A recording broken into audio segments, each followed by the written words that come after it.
Hello दोस्तों, कैसे हैं आप सब। तो दोस्तों हमारे चैनल में उत्तराखंड का निःशुल्क कोर्स कराया जा रहा है। और दोस्तों आज से हमारे चैनल में उत्तराखंड का करंट अफेयर भी शुरू कर दिया गया है। दोस्तों आपकी परीक्षाएं काफ़ी नज़दीक हैं। अगर हम लोग बात करते हैं प्रवक्ता के स्क्रीनिंग टेस्ट की, अगर हम लोग बात करते हैं वीडियो और वीपीडीओ वाली परीक्षा की, और अगर हम लोग बात करते हैं कनिष्ठ सहायक 751 पोस्ट वाली भर्ती की परीक्षा की, तो देखिए जो कनिष्ठ सहायक वीडियो वीपीडीओ वाली जो परीक्षाएं हैं, ये तो आपको आयोग ने इन परीक्षाओं की डेट तो दे दी हैं। इन परीक्षाओं की डेट है मई माह में, और प्रवक्ता का जो स्क्रीनिंग टेस्ट होगा वो भी मई माह से पहले ही होने की संभावना है। यानी कि मई माह से पहले आपका प्रवक्ता का स्क्रीनिंग टेस्ट भी होने की संभावना काफ़ी ज़्यादा है। तो जो भी ये परीक्षाएं हैं, इन हर परीक्षाओं में आपको करंट अफेयर देखने को मिलेगा। करंट अफेयर क्वेश्चन वहाँ पर आपको देखने को मिलेंगे।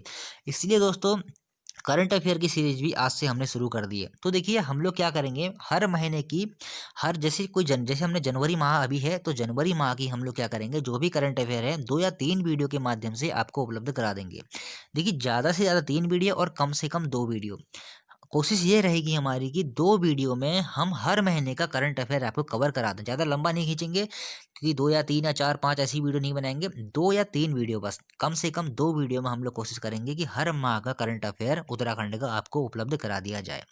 चलिए हम लोग शुरू करते हैं। आज हमारा जो फर्स्ट पार्ट होने वाला है जनवरी माह का, चलिए शुरू करते हैं।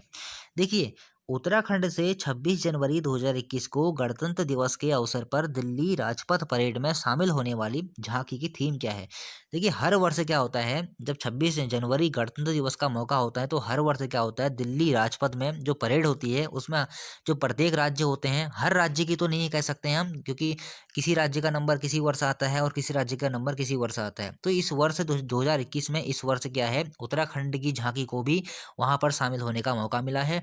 और जो उस परेड में, जो दिल्ली राजपथ परेड में जो झांकी शामिल हो रही है, उस झांकी की थीम क्या है, तो आपको याद रखना है। उस झांकी की जो थीम रहेगी वो रहेगी केदारखंड। क्वेश्चन बनेगा दोस्तों आने वाले एग्जाम में कि उत्तराखंड से 26 जनवरी 2021 को गणतंत्र दिवस के अवसर पर दिल्ली राजपथ परेड में शामिल होने वाली झांकी की थीम क्या है, या थीम क्या थी। आपका उत्तर क्या हो जाएगा, केदारखंड। चलिए ठीक है। अब देखिए केदारखंड तो थीम है, इस केदारखंड थीम के अंतर्गत क्या क्या चीजें रखी गई हैं, इसको एक बार हम लोग देख लेते हैं। देखिए आपको कुछ इस तरह की थीम, आप वहाँ पर जब आप झांकी निकलेगी ना 26 जनवरी को, तो इस तरह की झांकी आपको वहाँ पर देखने को मिलेगी। अभी झांकी में क्या क्या रखा गया है इसको हम लोग देख लेते हैं। देखिए झांकी के अग्रभाग में राज्य पशु कस्तूरी मृग, देखिए आप लोग देख सकते हैं यहाँ पर फोटो में, यहाँ पर आपको कस्तूरी मृग आपको दिख रहा होगा। और देखिए राज्य पक्षी मोनाल, यहाँ पर देखिए मोनाल भी आपको दिख रहा है। और राज्य पुष्प ब्रह्म कमल, देखिए आगे यहाँ पर बहुत सारे पुष्प रखे हुए हैं ब्रह्म कमल के। यहाँ पर देखिए आगे वाले भाग में क्या क्या हो जाएगा, कस्तूरी मृग, मोनाल और ब्रह्म कमल। और देखिए पिछले वाले भाग में केदारनाथ मंदिर को दर्शाया गया है। केदारनाथ मंदिर कहाँ है, केदारनाथ मंदिर है रुद्रप्रयाग में। तो देखिए इस प्रकार से जो ये झांकी है, इस झांकी की थीम है केदारखंड। तो इस थीम के अंतर्गत क्या क्या चीजें रखी गई हैं, कस्तूरी मृग है, मोनाल है, ब्रह्म कमल है जो राज्य के प्रतीक हैं, और साथ ही साथ में केदारनाथ मंदिर को भी दर्शाया गया है। तो ये आपको याद रखना है कि 2021 26 जनवरी को गणतंत्र दिवस के अवसर पर जो उत्तराखंड से झांकी शामिल हुई है, उस झांकी की थीम क्या है, केदारखंड। अब देखिए विगत के वर्षों में भी तो उत्तराखंड से कोई झांकी गई होगी ना। देखिए विगत के वर्षों को भी हमको पढ़ना आवश्यक है। हो सकता है विगत के वर्षों से संबंधित आपके एग्जाम में क्वेश्चन बन जाए, तो उनको भी जानना बहुत ही आवश्यक है। चलिए कुछ हम लोग विगत के वर्षों की थीम की भी हम लोग बात कर लेते हैं। चलिए ठीक है। देखिए विगत के वर्षों की थीम, देखिए उत्तराखंड से जो पहली झांकी गई थी वो गई थी 2003 में। उसका जो उस झांकी की जो थीम थी वो थी फूल देई। आपको याद रखना है दोस्तों, ऐसी क्वेश्चन बनेगा। उत्तराखंड से पहली झांकी कब गई थी, दिल्ली राजपथ परेड में शामिल होने के लिए 26 जनवरी गणतंत्र दिवस के अवसर पर। तो आपका उत्तर क्या हो जाएगा, 2003 में जाएगी। और जो झांकी का थीम क्या रहेगा, वो रहेगा फूल देई। फिर देखिए फिर जाएगी 2005 में, उसका जो थीम क्या रहेगी, नंदा राज्य। थीम कहें विषय कहें बात एक ही है। 2006 में जाएगी, जो दो दो जो 2006 में जो झांकी जाएगी, उस झांकी की जो थीम क्या रहेगी, फूलों की घाटी। 2007 झांकी की थीम कार्बेट नेशनल पार्क। 2009 में जो झांकी जाएगी उसकी थीम क्या रहेगी, साहसिक पर्यटन। और फिर देखिए 2010 में जो हमारे थीम जा रही है, उस थीम का जो 2010 में जो झांकी जा रही है, उस झांकी की थीम क्या रहेगी, कुंभ मेला हरिद्वार। 2014 में जड़ी बूटी, 2015 में केदारनाथ, 2016 में रम्माण, और 2018 में ग्रामीण पर्यटन और 2019 में अनासक्ति आश्रम। देखिए अनासक्ति आश्रम कहाँ है, कौसानी में। तो 2019 में अनासक्ति आश्रम उस झांकी की थीम रही थी। अब देखिए यहाँ पर आ रहा है केदारनाथ, 2015 में केदारनाथ है, लेकिन देखिए 2021 में क्या नाम है, ध्यान से सुनेंगे, यहाँ पर आपको कंफ्यूज नहीं होना है। 2021 में जो थीम रहेगी वो क्या रहेगी, केदारखंड। और 2015 में जो थीम है वो क्या है, केदारनाथ। तो ये रही दोस्तों प्रत्येक वर्ष की थीम। देखिए पहला महत्वपूर्ण है, क्योंकि पहला बहुत ज़्यादा महत्वपूर्ण हो जाता है। जो पहला रहेगा वो क्या रहेगा, वो रहेगा फूलदेई। ये आपको याद रखना है। वर्ष कौन सा रहेगा, 2003।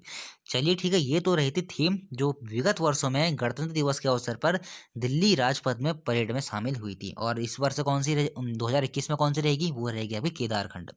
चलिए ठीक है, बढ़ते हैं हम लोग अगले टॉपिक की ओर। देखिए अगला टॉपिक है हमारा भारत का पहला परागण सहयोग, भारत का पहला परागण सहयोगी पार्क, या हम इसको इंग्लिश में कहें पॉलिनेटर पार्क, कहाँ खुला है। एग्जाम में देखिए आपके सामने परागण पार्क के नाम से भी आ सकता है या फिर पॉलिनेटर पार्क के नाम से भी एग्जाम में क्वेश्चन बन सकता है, इसलिए मैंने यहाँ पे दोनों ही नाम लिख दिए हैं।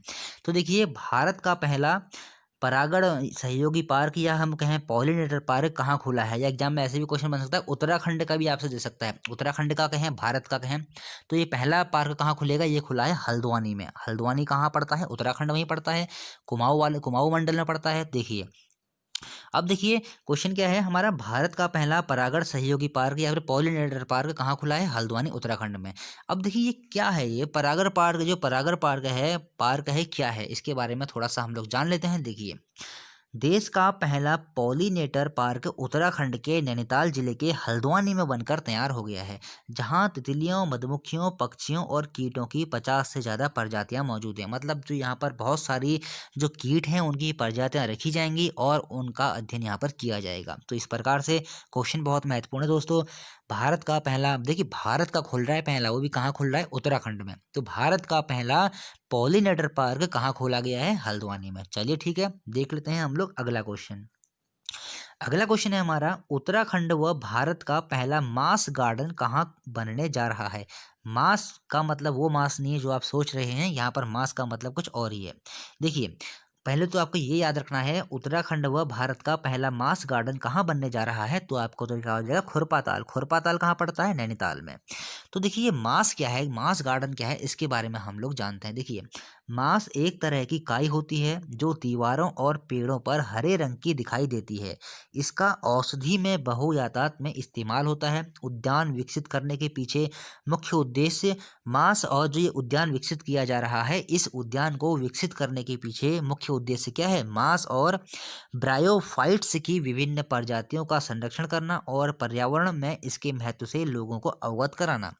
मास गार्डन खुरपाताल में मास की लगभग 30 विभिन्न प्रजातियां और कुछ अन्य ब्रायोफाइट प्रजातियां हैं। तो ये दोस्तों महत्वपूर्ण है। क्वेश्चन बनेगा, उत्तराखंड व भारत का पहला मास गार्डन कहाँ बनने जा रहा है, तो आपको तरीका हो जाएगा खुरपाताल। देखिए एग्जाम में नैनीताल भी ऑप्शन में हो सकता है और एग्जाम में खुरपाताल भी ऑप्शन में हो सकता है, इसलिए आपको दोनों ही याद करने हैं। चलिए ठीक है, बढ़ते हैं हम लोग अपने अगले क्वेश्चन की ओर। अगला क्वेश्चन है हमारा, हाल ही में स्वामी सुधरानंद जी का निधन हो गया था, ये क्यों चर्चित थे। देखिए ये याद रखना है आपको, यहाँ से महत्वपूर्ण है, क्योंकि सुधरानंद जी से एक क्वेश्चन महत्वपूर्ण बनता है। देखिए महत्वपूर्ण क्या है, हिमालय के बदलाव को कैमरे में कैद करने के लिए, इसलिए ही चर्चित थे। हिमालय के बदलाव को कैमरे में कैद करने के लिए, हिमालय में जो भी बदलाव हुए, जो जो बदलाव होते रहे, इन्होंने उन सब बदलाव को अपने कैमरे में कैद किया, इसीलिए स्वामी सुधरानंद चर्चित थे और इनका हाल ही में निधन हो गया है। तो यहाँ से क्वेश्चन बन सकता है। और देखिए ये फोटो बाबा के नाम से भी प्रसिद्ध थे। क्वेश्चन बनेगा दोस्तों, आपके सामने 4 ऑप्शंस रहेंगे, आपसे पूछा जाएगा बताइए उत्तराखंड में इनमें से कौन फोटो बाबा के नाम से प्रसिद्ध है, तो आपको तो क्या हो जाएगा, स्वामी सुधरानंद। और ये क्यों चर्चित थे, हिमालय के बदलावों को कैमरे में कैद करने के लिए। चलिए ठीक है, फिर देखिए अगला क्वेश्चन है, उत्तराखंड की पहली मगरमच्छ सफारी कहाँ बनेगी। उत्तराखंड की पहली मगरमच्छ सफारी कहाँ बनेगी, ये बनेगी खटीमा में। खटीमा कहाँ पर पड़ता है, ये आपका उत्तराखंड में ही पड़ता है। उत्तराखंड में कौन से मंडल में, कुमाऊं मंडल में। नानामत्ता, आप सभी ने सुना होगा नानामत्ता का नाम। तो नानामत्ता से ऐसी 15-20 किलोमीटर की दूरी पर ये पड़ता है। खटीमा, टनकपुर, कुमाऊं मंडल में उधम सिंह नगर जनपद में ही ये पड़ेगा। देखिए, ये क्यों खोला जा रहा है, जो सफारी पार्क है ये क्यों बनाया जा रहा है? देखिए, मगरमच्छों के संरक्षण और पर्यटन को बढ़ावा देने के लिए खटीमा में उत्तराखंड का खटीमा में उत्तराखंड की पहली मगरमच्छ सफारी बनने जा रही है। चलिए ठीक है, देख लेते हैं हम लोग अगला क्वेश्चन। अगला क्वेश्चन है हमारा, कुमाऊं का पहला साइबर थाना कहाँ खुला? ये खुला है रुद्रपुर में। देखिए, एक बात यहाँ से आपको ध्यान से ये सुननी है, गढ़वाल वाले क्षेत्र पर तो पहले से ही साइबर थाना खुल चुका है। देखिए, गढ़वाल का व उत्तराखंड का पहला साइबर थाना देहरादून में 25 मार्च 2015 को खुल गया है। ये साइबर थाना क्या है? साइबर थाना ये है कि साइबर से संबंधित जो अपराध होते हैं, उन अपराधों को रोकने के लिए, उन अपराधों पर नियंत्रण रखने के लिए इस थाने की स्थापना की जाती है। तो देखिए, अगर क्वेश्चन आपके सामने यहाँ से दो तरीके से बनेगा। पहला क्वेश्चन क्या बनेगा, उत्तराखंड का पहला साइबर थाना कहाँ खुला? तो आपका उत्तर क्या हो जाएगा, देहरादून में। कब खुला? 25 मार्च 2015 को। उस कंडीशन में आपका उत्तर क्या हो जाएगा? देखिए, पहला तो कब खुल रहा है उत्तराखंड का, वो खुल रहा है 25 मार्च 2015 को। अगर आपके सामने क्वेश्चन ये बनता है कि गढ़वाल का पहला साइबर थाना कब खुला, तो भी आपका उत्तर क्या हो जाएगा, 25 मार्च 2015 को। कहाँ खुला? देहरादून में। अगर आपके सामने क्वेश्चन क्वेश्चन ऐसे बनता है कि कुमाऊं का पहला साइबर थाना कहाँ खुला, तो आपको उत्तर क्या आ जाएगा, रुद्रपुर में। हाल ही में ये खुला है, जनवरी के माह में ही, जनवरी दिसंबर लास्ट या जनवरी शुरू में ही ये थाना खुला है। तो ये बहुत ही महत्वपूर्ण है। तो कुमाऊं का पहला साइबर थाना कहाँ खुलेगा? वो खुलेगा रुद्रपुर में। चलिए ठीक है, अगला क्वेश्चन क्या है, उत्तराखंड में गोद अभियान का संबंध किससे है? देखिए, जो अभियान होते हैं ना, अभियान हो गए, योजनाएं हो गई, ये एग्जाम में काफी पूछी जाती हैं। तो देखिए, ये आपको याद रखना है, उत्तराखंड में गोद अभियान का संबंध किससे है? ये है कुपोषित मुक्त उत्तराखंड से। देखिए, इसमें क्या होता है कि जैसे कोई अधिकारी हो, कोई मंत्री हो या कोई अन्य कोई भी व्यक्ति हो, तो वो क्या करता है, जो कुपोषित बच्चे होते हैं उनको गोद ले लेते हैं। उनका पालन पोषण हो, उनका कुछ भी हो, जो उनकी जिम्मेदारी हो, वो लोग अपने ऊपर ले लेते हैं। तो ये क्वेश्चन दोस्तों महत्वपूर्ण है कि उत्तराखंड में गोद अभियान का संबंध किससे है? ये है कुपोषित मुक्त उत्तराखंड से। मतलब जो बच्चे कुपोषित होंगे, उनको मतलब उनको उनकी पूरी की पूरी जो रख रखाव होगा, उनकी जिम्मेदारी है, कोई व्यक्ति ले लेगा। यानी कि कुपोषित जो वो हो रखे हैं, उनसे उनको निजात दिलाई जाए और उनको उनसे मुक्त किया जाए। ऐसा ही कुछ इस अभियान का संबंध है। चलिए ठीक है, अगला क्वेश्चन हम लोग देख लेते हैं। हाल ही में उत्तराखंड के नए मुख्य न्यायाधीश कौन बने हैं? बहुत ही महत्वपूर्ण है। अभी अभी हाल ही में हमारे उत्तराखंड में नए मुख्य न्यायाधीश आए हैं। इनका नाम क्या है? RS चौहान, राघवेंद्र चौहान इनका पूरा नाम है। चलिए ठीक है, फिर देख लेते हैं अगला क्वेश्चन। उत्तराखंड का पहला सिटी फॉरेस्ट कहाँ खुला है? ये खुला है आनंद वन में। आनंद वन में कहाँ पर? देहरादून। आनंद वन कहाँ है? देहरादून में। तो उत्तराखंड का पहला सिटी फॉरेस्ट कहाँ खुला है? आनंद वन, देहरादून में। चलिए ठीक है, अगला क्वेश्चन हम लोग देख लेते हैं। कुमाऊं का पहला मैंथा आइसोलेशन प्लांट कहाँ लगाया जा रहा है? देखिए, कुमाऊं की हम लोग बात कर रहे हैं। कुमाऊं का पहला मैंथा आइसोलेशन प्लांट कहाँ लगाया जा रहा है? तो आपका उत्तर क्या हो जाएगा? गदरपुर में। फिर देखिए, हम लोग देख लेते हैं अगला क्वेश्चन। देखिए, बहुत ही महत्वपूर्ण ये क्वेश्चन आ गया है। हाल ही में मंगलेश डबराल जी की मृत्यु हुई, उनका संबंध किससे है? सबसे पहला क्वेश्चन क्या बनेगा? मंगलेश डबराल का संबंध किससे है? तो आपको तो क्या हो जाएगा? लेखक व कवि। चलिए ठीक है, देखिए, जो हम लोग देखिए, इसके बाद मैं क्या सोच रहा हूँ, एक हम लोग सीरीज शुरू करेंगे। उत्तराखंड का जो सिलेबस है, उसका जो हिंदी साहित्य है, उस साहित्य में हिंदी के जो कुछ कवि हैं, कुछ लेखक हैं, कुछ रचनाकार हैं, तो उनसे संबंधित परीक्षा में जो रचनाएँ पूछी जाती हैं, तो मैं सोच रहा हूँ एक सीरीज़ बनाई जाए और प्रत्येक लेखक हो, जो भी कवि हो, मतलब जो साहित्यकार हो, उसकी रचनाएँ हम लोग उस सीरीज़ में कवर करेंगे। फिलहाल तो आप ये वाली इनकी रचनाएँ याद रख लीजिए, हम जो देखते हैं, ये महत्वपूर्ण है। क्योंकि इस ही रचना के लिए इनको साहित्य अकादमी पुरस्कार सन 2000 में मिला था। बहुत ही ये महत्वपूर्ण क्वेश्चन है। मंगलेश डबराल को साहित्य अकादमी पुरस्कार 2000 में उनकी किस रचना के लिए मिला था? तो आपका उत्तर क्या हो जाएगा? हम जो देखते हैं।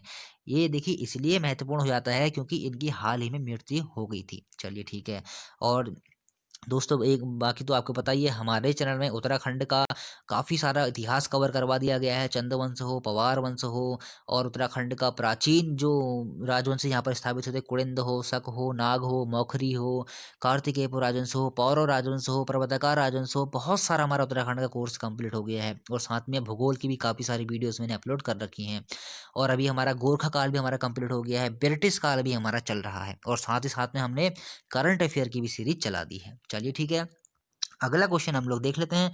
अगला क्वेश्चन है हमारा, देखिए, ऋषिकेश में लक्ष्मण झूला पुल में नए पुल का निर्माण किया जाएगा, जिसका नाम क्या रखा जाएगा? बहुत ही महत्वपूर्ण है। देखिए, ऋषिकेश में लक्ष्मण झूला पुल जो है, उस पुल में एक नए पुल का निर्माण किया जा रहा है, उसका नाम क्या रखा जाएगा? बजरंग पुल। ये क्वेश्चन दोस्तों बन सकता है कि बजरंग पुल का निर्माण कहाँ किया जा रहा है? तो आपका उत्तर क्या हो जाएगा? या फिर ऐसे पूछा जाएगा बजरंग पुल का निर्माण कहाँ पर किया जाएगा? तो आपका उत्तर क्या हो जाएगा? ऋषिकेश में। चलिए ठीक है। फिर देखिए अगला क्वेश्चन क्या है, जानकी सेतु हाल ही में कहाँ बनाया गया है? देखिए ये तो जो है, जो बजरंग पुल है, इसका तो अभी निर्माण नहीं हुआ है। जिस समय ऋषिकेश में जानकी सेतु जो पुल है, जिस समय इसका जो मुख्यमंत्री आए थे त्रिवेंद्र सिंह रावत, जिस समय इसका उद्घाटन हो रहा था, उस समय इस बजरंग पुल के निर्माण की घोषणा उन्होंने की थी। और किस समय जानकी सेतु जो पुल था, जानकी सेतु जो था, जिस जिस समय उसका उद्घाटन करने के लिए यहाँ पर मुख्यमंत्री आए हुए थे त्रिवेंद्र सिंह रावत जी, तो उन्होंने बजरंग पुल के निर्माण की भी घोषणा की थी। तो ये दोनों के दोनों पुल कहाँ बनाए जाएंगे? एक तो बना दिया गया है, कौन सा? जानकी सेतु तो बना दिया गया है। कहाँ बनाया गया है? ऋषिकेश में। और बजरंग पुल भी कहाँ बनाया जाएगा? ये भी ऋषिकेश में ही बनाया जाएगा। चलिए ठीक है, देख लेते हैं हम लोग अगला क्वेश्चन। फिर देखिए, हाल ही में कुली बेगार प्रथा के 100 वर्ष पूरे होने पर कहाँ जागरूकता रैली निकाली गई? देखिए, कुली बेगार जो प्रथा थी वो कहाँ समाप्त हुई थी? ये हुई थी बागेश्वर में। कब हुई थी? 1921 में। देखिए, 1921 में कुली बेगार प्रथा का अंत हुआ था बागेश्वर में। किस नदी के किनारे? सरयू नदी के किनारे। 13-14 जनवरी का ही वो समय था, जिस 13-14 जनवरी 1921 में बागेश्वर में सरयू नदी के किनारे कुली बेगार प्रथा का अंत हुआ था। तो देखिए, अगर हम लोग 1921 में 100 जोड़ते हैं तो कितना आ जाएगा हमारे पास? ये आ जाएगा हमारे पास 2021। तो 2021 में कुली बेगार प्रथा के 100, जो कुली बेगार प्रथा थी वो समाप्त हुई थी, तो उसके 100 वर्ष कंप्लीट हुए हैं। तो इसी के अवसर पर एक जागरूकता रैली निकाली गई थी, वो निकाली गई थी बागेश्वर में। तो ये दोस्तों क्वेश्चन बन सकता है, हाल ही में कुली बेगार प्रथा के 100 वर्ष कब पूरे हुए हैं? पहले तो ये पूछ लेगा आपसे। अगर आपको पता है कि 1921 में कुली बेगार प्रथा समाप्त हुई थी, तो आप आराम से बता देंगे 2021 में। क्वेश्चन अगर ऐसे बनता है, हाल ही में कुली बेगार प्रथा के 100 वर्ष पूरे होने पर एक जागरूकता रैली कहाँ निकाली गई थी? तो आपको तो क्या हो जाएगा? बागेश्वर में। चलिए ठीक है, अगला क्वेश्चन है, कुमाऊं का पहला मैंथा आइसोलेशन प्लांट कहाँ लगाया जा रहा है? ये तो मैं शायद बता चुका हूँ, दोबारा आ गया है क्वेश्चन, गदरपुर में ये लगाया जा रहा है। चलिए ठीक है। फिर देखिए, अगला क्वेश्चन है, उत्तराखंड की किस नदी पर पहला एलिवेटेड ग्लास प्लेटफॉर्म बनाया जाएगा? तो देखिए, जो उत्तराखंड की किस नदी पर पहला एलिवेटेड ग्लास प्लेटफॉर्म बनाया जाएगा? तो आपको तो क्या हो जाएगा? अलकनंदा में। अलकनंदा नदी पर। देखिए कहाँ बनाया जा रहा है? उत्तराखंड के चमोली जिले में कर्णप्रयाग के समीप अलकनंदा नदी के किनारे लंगांसू और जिलासू दो क्षेत्र हैं। लंगांसू और जिलासू, इन क्षेत्रों को पर्यटन हब के रूप में तैयार कराया जाएगा। तो ये देखिए, इन क्षेत्रों को पर्यटन हब के रूप में, यहाँ पर से आपको ये याद रखना है, लंगासू और जिलासू भी एग्जाम में दोस्तों आ सकता है। तो देखिए, जो लंगासू और जिलासू जो क्षेत्र हैं, इन क्षेत्रों को पर्यटन हब के रूप में तैयार किया जा रहा है। उसी के उपलक्ष्य में यहाँ पर एलिवेटेड ग्लास प्लेटफॉर्म का निर्माण कराया जा रहा है। किस नदी पर? देखिए, क्वेश्चन एग्जाम में ऐसे बनेगा, ऐसे भी बन सकता है कि उत्तराखंड की किस नदी पर एलिवेटेड ग्लास प्लेटफॉर्म का निर्माण कराया जा रहा है। ऐसे ही क्वेश्चन बनेगा। आपका उत्तर क्या हो जाएगा? अलकनंदा नदी पर। चलिए ठीक है, देख लेते हैं हम लोग अगला क्वेश्चन। फिर देखिए, ये क्वेश्चन तो हमारे लग रहा है दोबारा रिपीट हो रहे हैं। चलिए, हम इसको पढ़ चुके हैं। जागरूकता रैली 2021 कौन सी? कुली बेगार प्रथा के 100 वर्ष पूरे होने पर, ये तो हम लोग पढ़ चुके हैं बागेश्वर में। सिटी फॉरेस्ट हम लोग पढ़ चुके हैं आनंदवन देहरादून में। चलिए ठीक है, हम लोग देख लेते हैं अपने आगे के क्वेश्चन। देखिए, ये महत्वपूर्ण क्वेश्चन है दोस्तों। देखिए, इस क्वेश्चन में क्या महत्वपूर्ण है? क्वेश्चन क्या है कि क्यूडीए तकनीक क्या है जिसे शुरू करने वाला उत्तराखंड देश का पहला राज्य बना है? देखिए, सबसे पहले तो इस क्यूडीए की फुल फॉर्म आप जान लीजिए। एग्जाम में इस क्यूडीए की फुल फॉर्म भी आपसे पूछी जा सकती है। इस क्यूडीए की फुल फॉर्म क्या हो जाएगी? Quick deployable antenna. देखिए, इसके बारे में भी मैं आपको बताऊंगा ये क्या है। पहले आप ये जान लीजिए इसका उत्तर क्या होगा। देखिए, दुर्गम क्षेत्रों में संचार सुविधा शुरू करने हेतु ये एक तकनीक है। देखिए, अभी मैं अपने गाँव गया था, अपने पहाड़ गया था, तो मैंने वहाँ पर देखा था कुछ इस तकनीक का प्रयोग हमारे गाँव में भी किया गया था। देखिए, ये एक ऐसी तकनीक है, इसमें क्या होता है कि एक एंटीना, या फिर हम लोग कह सकते हैं कि इनका सिस्टम होता है, एक एंटीना जैसा ही सिस्टम होता है, वो एक जगह लगाया जाता है। इसकी जो रेंज जो होती है, जो 3 या 4 किलोमीटर की होती है, और जो ये कनेक्ट होता है डायरेक्ट सैटेलाइट से कनेक्ट होता है। अगर हम क्या करते हैं, जैसे मेरा गाँव है वो भी दुर्गम क्षेत्र में ही आता है, तो वहाँ पर अभी भी संचार जो सुविधा है उसका काफ़ी अभाव है। अब क्या होता है, वहाँ क्या होता है, डायरेक्ट कॉल नहीं लगेगी। उसके लिए आपको क्या करना पड़ेगा, अपना इंटरनेट मतलब अपना अपना इंटरनेट ऑन करना पड़ेगा और इंटरनेट के माध्यम से ही हम लोग कह सकते हैं व्हाट्सअप के माध्यम से ही वॉइस कॉल हम लोग इसमें कर सकते हैं। वैसे नॉर्मल कॉल नहीं हो सकती है, सिर्फ इंटरनेट के माध्यम से हम इसमें वॉइस कॉल हम लोग कर सकते हैं। तो ऐसी कुछ ये एक प्रकार से हम लोग कह सकते हैं उत्तराखंड को चुना गया था ये एक प्रयोग करने के लिए। तो हमारे गाँव में भी ऐसे 3 ऐसे ही जो तकनीक थी, 3 तकनीक वहाँ पर 3 एंटीना वहाँ पर लगाए गए थे। तो मैंने ये देखा कि वहाँ पर तकनीक ये मतलब वहाँ पर लगा तो दिए गए थे, लेकिन एक प्रकार से सफल नहीं हो पाए थे। वो 1-2 महीने बाद भी खराब हो गए थे। तो लेकिन वो तो खराब हो गए, लेकिन एग्ज़ाम में जो प्रश्न रहेगा वो ज़रूर आएगा। एग्ज़ाम में ऐसा नहीं कि प्रश्न खराब हो गया, प्रश्न ज़रूर पूछा जाएगा। क्यूडीए तकनीक क्या है? पहला क्वेश्चन यही बन जाएगा। क्यूडीए तकनीक क्या है? दुर्गम क्षेत्रों में संचार सुविधा शुरू करने हेतु एक तकनीक थी। डायरेक्ट इसको सैटेलाइट से कनेक्ट किया जाता था और डायरेक्ट मतलब सैटेलाइट से कनेक्ट करके ही इसमें जो मोबाइल में जो इंटरनेट था, ऐसे ही इसमें चलता था। और इसकी आपसे हो सकता है फुल फॉर्म पूछ ले, क्विक डिप्लॉयबल एंटीना इसकी फुल फॉर्म हो जाएगी। चलिए ठीक है। फिर देखिए अगला आता है उत्तराखंड में मुख्यमंत्री स्वरोजगार योजना कब लागू हुई? तो देखिए 29 मई मैंने यहाँ पर लिखा है 29 मई 2020। थोड़ा-सा मैंने इसको पुराना ले रखा है। पुराना मैंने इसको इसलिए ले रखा है दोस्तों क्योंकि देखिए उत्तराखंड में जो योजनाएँ होती हैं ना वो एग्ज़ाम में काफ़ी पूछी जाती हैं। तो देखिए करंट अफेयर देखिए उत्तराखंड में अगर हम लोग एग्ज़ाम की बात करते हैं यहाँ तो 2 साल पहले का भी करंट अफेयर पूछ लेता है। होता यही है उत्तराखंड में जितना ज़्यादा करंट अफेयर आप लोग पढ़ोगे ना उतना आपके लिए फ़ायदेमंद रहेगा। क्योंकि जो यहाँ पर करंट जो बिल्कुल ही अभी की चीज़ है वो यहाँ से नहीं पूछेगा। यहाँ से क्या होता है 1 साल 2 साल पुरानी जो चीज़ें हो जाती हैं उनको यहाँ पर ज़्यादा पूछा जाता है। तो ये आपको याद रखना है उत्तराखंड में मुख्यमंत्री स्वरोजगार योजना कब लागू की गई? तो आपका उत्तर क्या हो जाएगा 29 मई 2020 को। चलिए ठीक है, देख लेते हैं हम लोग अगला क्वेश्चन। फिर देखिए उत्तराखंड की ग्रीष्मकालीन राजधानी को मंजूरी मिल गई है, यह कहाँ बनाई जाएगी? ये बनाई जाएगी गैरसैंण में। ये तो हम लोग जानते ही हैं, आप लोग जो उत्तराखंड का निवासी है हर कोई जानता है। जो ग्रीष्मकालीन राजधानी है उत्तराखंड की वो कहाँ बनाई जा रही है, कहाँ बनाई गई है? तो गैरसैंण में। देखिए हालाँकि इसको उस समय अभी तक दर्जा प्राप्त नहीं हुआ था, लेकिन इसको 8 जून 2020 को गैरसैंण को स्थायी नहीं ग्रीष्मकालीन राजधानी के रूप में इसको दर्जा प्राप्त हो गया था। आपसे डेट पूछी जाएगी 8 जून 2020 आपको डेट याद रखनी है, बहुत ही ये महत्वपूर्ण एग्ज़ाम है। चलिए ठीक है। फिर देखते हैं अगला क्वेश्चन देखिए। अगला क्वेश्चन है उत्तराखंड क्रिकेट टीम का मुख्य कोच किसे नियुक्त किया गया है? वसीम जाफर आपने नाम सुना ही होगा, इंडियन इंडियन टीम में भी ये रह चुके हैं। तो उत्तराखंड क्रिकेट टीम का मुख्य कोच किसे नियुक्त किया गया है? आपका उत्तर क्या हो जाएगा? वसीम जाफर को। चलिए ठीक है। अगला क्वेश्चन है भारत का पहला हिम तेंदुआ संरक्षण केंद्र कहाँ खोला जाएगा? देखिए जब जब बात आती है ना भारत का पहला, देखिए ना पूरे भारत में कितने राज्य हैं? वर्तमान में तो 28 ही हैं। तो देखिए उतने राज्यों में से उत्तराखंड को चुना गया है, तो ये महत्वपूर्ण हो जाता है। तो भारत का पहला हिम तेंदुआ संरक्षण केंद्र कहाँ खोला जाएगा? या क्वेश्चन ऐसे ही बन सकता है कि उत्तराखंड का पहला हिम तेंदुआ संरक्षण केंद्र कहाँ खोला जाएगा? तो आपका उत्तर क्या आ जाएगा? उत्तरकाशी में। तो बहुत ही महत्वपूर्ण क्वेश्चन है दोस्तों आने वाले एग्जाम के लिए। अगर क्वेश्चन ऐसे बने कि भारत का पहला हिम तेंदुआ संरक्षण केंद्र किस राज्य में खोला जाएगा? तो आपका उत्तर क्या आ जाएगा? उत्तराखंड में। चलिए ठीक है। फिर देखिए आज का हम लोग अंतिम प्रश्न देख लेते हैं।